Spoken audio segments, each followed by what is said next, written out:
Durante o primeiro século, a maioria das pessoas à volta do mar Mediterrâneo vivia em cidades com alta densidade populacional, todas governadas pelo Império Romano. Cada cidade tinha uma mistura de culturas, etnias e religiões. E por causa disso existiam todos os tipos de templo para oferecer sacrifícios a todos os tipos de deuses, e cada pessoa tinha o seu próprio portfólio de deuses aos quais eles obedeciam. Mas em todas as cidades você também encontrava um grupo minoritário que não adorava outros deuses além do seu, os israelitas, também conhecidos como judeus. Eles alegavam que seu Deus era o único criador e rei verdadeiro do mundo. Agora, todas essas cidades estavam conectadas por uma rede de estradas construídas pelo Império Romano, e era fácil se deslocar, fazer negócios e até espalhar novas ideias. O apóstolo Paulo conhecia bem essas estradas, pois ele passou a segunda metade da sua vida viajando de cidade em cidade, anunciando que o Deus de Israel tinha escolhido um novo rei para as nações. E esse rei não era igual a nenhum rei que tinha vindo antes. Isso mesmo. Muitos reis governam com agressão ou poder, mas esse novo rei governa com sacrifício e amor.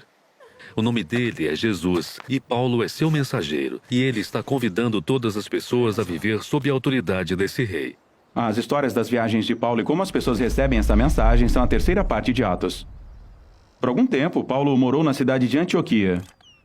E de lá, ele e seus colegas de trabalho fizeram 3 viagens, viajando por terra e por mar para cidades estratégicas em todo o Império.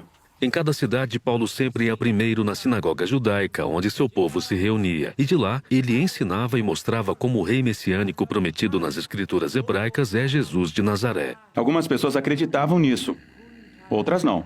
E ainda outras achavam que essa mensagem era tão enganosa e perigosa que alguns incitavam tumultos para expulsar Paulo da cidade. E era depois disso que Paulo ia para o movimentado mercado da cidade. Ele montava uma loja onde fazia e vendia tendas de couro para cobrir suas despesas de viagem. E aqui Paulo continuava compartilhando com quem quisesse ouvir as notícias sobre Jesus, o rei ressuscitado. Muitas vezes ele era mal entendido, como se apenas estivesse promovendo um novo Deus. Uma vez ele orou por uma pessoa doente, e a pessoa foi curada, e todos ao redor pensavam que Paulo era um deus grego que tinha descido para visitá-los. Mas Paulo insistiu que há apenas um Deus verdadeiro, e ele era servo dele. Essa mensagem normalmente provocava oposição e tumultos, e ele era espancado e até jogado na prisão. Por que uma reação tão intensa? Bem, a adoração dos deuses mantinha a cultura romana. Eles acreditavam que os deuses mantinham sua cidade segura, e a adoração dos deuses no templo era uma grande parte da sua economia. Paulo não estava apenas acrescentando Jesus como um novo Deus na lista. Ele estava dizendo, todos os outros deuses são impotentes, e até mesmo uma farsa. Portanto, ele está minando o modo de vida deles. Sim, e mais do que isso. Quando Paulo anunciou Jesus como novo rei, ele o chamou de Senhor, ou Filho de Deus. Os mesmos títulos que as pessoas usavam para se referir ao imperador de Roma. Portanto, a mensagem de Paulo poderia ser facilmente recebida como uma ameaça contra toda a ordem política. Por que alguém se juntaria a esse movimento? Quer dizer, parece ser perigoso. Bom, as pessoas estavam fascinadas com a história de Jesus e como seu amor criava comunidades onde todas as pessoas eram tratadas como iguais, independentemente de etnia, gênero ou condição financeira. E essas pessoas formaram novas famílias que faziam juntas as refeições. Elas viviam sacrificialmente e cuidavam dos pobres. Elas viviam como se Jesus fosse de fato o rei. Isso. E, portanto, em todas as cidades onde Paulo anunciava a mensagem de Jesus, as pessoas estavam sendo transformadas pelo Espírito de Deus para se tornarem novos tipos de humanos. Então Paulo ficava naquela cidade e ensinava às pessoas o caminho de Jesus. E em seguida, ele partia para uma nova cidade. Foi uma vida difícil.